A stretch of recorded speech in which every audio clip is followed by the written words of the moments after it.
Welcome back to my YouTube channel. তো আজকে আমরা কোথায় যাচ্ছি ঘুরতে? নৈহাটি। আজকে আমরা নৈহাটি যাচ্ছি ঘুরতে। আজকে খালি আমি, দাদা আর মাই যাব, আর কেউ যাবে না। তো নৈহাটিতে বড় মা দেখতে যাচ্ছি আমরা। চলো, আমাদের বেরোনোর কথা ছিল 3টের সময়, কিন্তু মায়ের একটু শরীরটা খারাপ ছিল বলে মা ডাক্তার দেখাতে গেছিলো, তাই আমাদের লেট হয়ে গেছে। দাদা অলরেডি বেরিয়ে পড়েছে।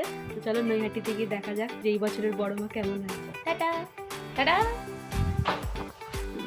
বাড়ি থেকে বেরোনোর পরে আমরা ট্রেনে উঠে গেছিলাম নৈহাটি যাওয়ার জন্য, কারণ আমরা আজকে খালি নৈহাটি পার্টটাই শর্ট করার জন্য বেরিয়েছিলাম। তো নৈহাটিতে গিয়ে স্টেশনে নেমে মিন্স যেটা অরবিন্দ রোড, আমরা ওই সাইডে না গিয়ে মিন্স যেটা লেফট সাইডে হয় ওই সাইডে না গিয়ে আমরা আগে রাইট সাইডে ঘুরি, কারণ রাইট সাইডে হচ্ছে বেশি থিম ঠাকুরগুলো পাওয়া যায়, আর লেফট সাইডে হচ্ছে যেমনি বড় মা ওনারা মানে ওই ঠাকুরগুলো পাওয়া যায়। তো এই সাইডের থিমগুলো খুব ভালো বানায়। এই ফার্স্ট ঠাকুরটা হচ্ছিলো ওরা ডিজে বানিয়েছিল থিমে, বাইরেটা খুবই বেশি ভালো ছিল। আর আমরা ওখানে তুমি গেলে তোমরা সামনেই ভিআইপি পাস পাবে, যেটা 10 টাকা করে আগের বছর নিয়েছিল, এই বছর সেটা 20 টাকা করে হয়ে গেছে। বাট ঠিক আছে, এমনিও লাইন অনেক হয়, তো তোমরা যদি কেনো ভিআইপি পাসটা, এটা ওয়ার্থ ইট। কিন্তু সেটা হচ্ছে খালি কিছু ঠাকুরের জন্য, সব করা ঠাকুরের জন্য না। আমরা ওই ঠাকুরটা দেখার পরে আগে আরেকটা ঠাকুর দেখতে গেছিলাম, তো এটারও সামনে ভিআইপি পাস পাওয়া যাচ্ছিলো, কিন্তু এই ঠাকুরটা বাইরে থেকেই সব দেখা যাচ্ছিলো, এই জন্য আমরা পাস নিইনি। তারপরে ওই ঠাকুরটা দেখার পরে আমরা একটু আগে গিয়ে চা খেলাম একটা জায়গায়, তারপরে আরেকটা ঠাকুর দেখতে বেরিয়ে গেছিলাম।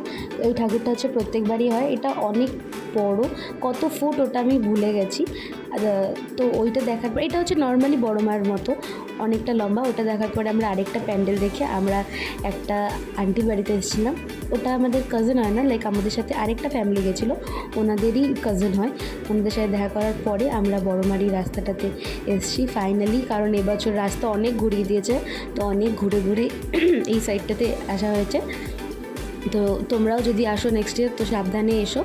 তো বড় মাকে দেখার পরে এখানে আরও লাইনে 2-3টে ঠাকুর আছে। আমি খালি বড় মার নামটাই মিন্স জানি যে ওনাকে বড় মা বলে, আরও অনেক রকমের ঠাকুর হয়, যেমনি শ্মশান কালী, আরও অনেক কিছু। আমি অত মানে জানি না নামগুলোকে কি বলে, যেমনি সব ঠাকুরই এখানে অনেক বড় বড় হয়, স্পেশালি বড় মার। তো এটা কালী মন্দির, অ্যাকচুয়াল বড় মার মন্দির। তারপরে অনেক লাইনও ছিল, কিন্তু এই লাইনটা তো মিন্স এই লাইনটা দেওয়া হচ্ছে বোর্থ, কারণ আমরা এত সামনে থেকে এত ভালো করে ঠাকুরটাকে দেখতে পাই। আমরা লাইনে অনেকক্ষণ দাঁড়িয়ে থাকার পরে ফাইনালি বড় মাকে দেখতে পেয়েছিলাম একদম সামনে থেকে। ওনাকে দেখলেই একটা আলাদাই মিন্স ফিল আসে যে হ্যাঁ, মিন্স এত যে খাটনি করে এখানে আসা, সেটা সত্যি কোনো দিন ভ্যালুলেস যায় না।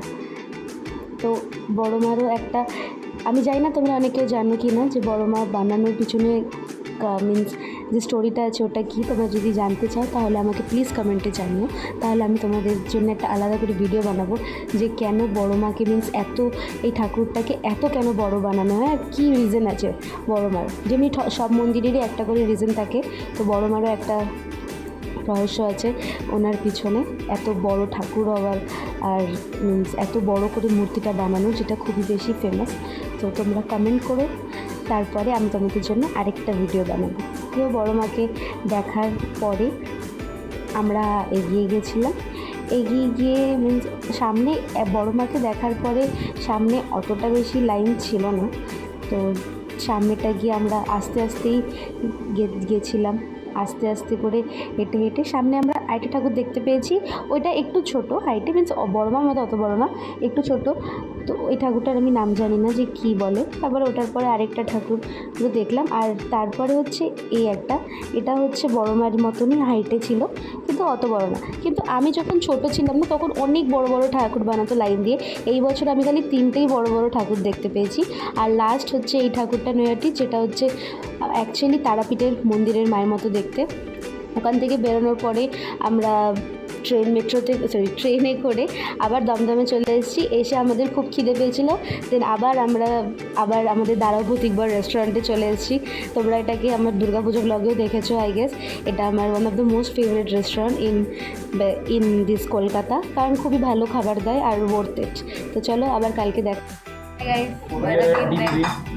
প্রতীকবার, আমার ফেভারিট রেস্টুরেন্ট।